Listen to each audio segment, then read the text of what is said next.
This is Cody.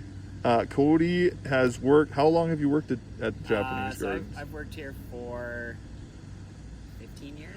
15 years. Yeah, Okay. it's a long time. Yeah. Yeah. So, like, to be an arborist, Yeah. did you go to the college at first, or did you get your training on the job? So yeah, I was mostly on the job. A lot of reading and studying to gain, obviously, the scientific knowledge to understand how Yep. trees grow, plants react, and all that kind of stuff.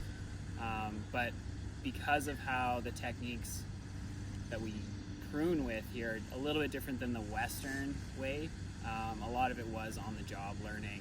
Okay. Yeah, it's just slightly different. Okay. Yeah. So we were talking before about different species, and so like we know this is a Japanese garden, Yeah. but it's not in Japan, and none of the species. Well, it would have been very difficult to actually get species that grow in Japan Yeah. to grow here.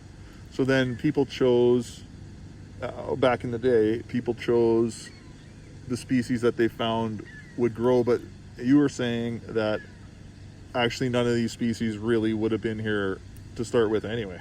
Yeah, like when you start to trace like lineage of trees, like you have our main maple is like an auburn maple, and that's more like Siberia, like northern China, and it would have been brought over.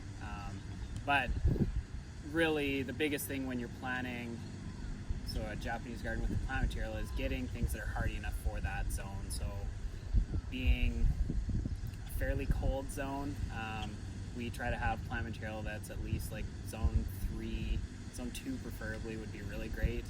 And then it can survive a really, really harsh winter or a really dry winter. And that's why we have a lot of mugo pine, Scotch pine, and then obviously our Amur maple for our replacement to like a Japanese maple. Okay. Yeah. So when you say zone 2 and 3, is that like boreal, like we're talking biomes kind of thing, or is Yeah, it so okay? your cold hardiness zones, pretty much whatever the lowest temperature that you can experience is kind of like, that's how, kind of what it should survive in. Yeah. Obviously, there's going to be certain trees that, for whatever reason, just aren't capable of surviving Right. that type of weather. But on the average, those are very likely to survive. So normally, yeah, our winters are great. Yeah. But there are, every 5 years, we have one that's going to be minus 40, and that can really, Yeah. really hamper a lot of trees. I know we have even Evans cherries, so that's developed here, I think in Calgary. Okay. And they are kind of on the borderline to have a cherry tree here. Okay. And so we have them outside the garden, so they're not protected, and they really struggle. Okay. They should have been planted probably in a protected area, Yeah. and then we could have kind of babied them a little. But Yeah. that's Okay. why we have crab apples instead Right. for our spring blossoms. Okay. Okay. Cool.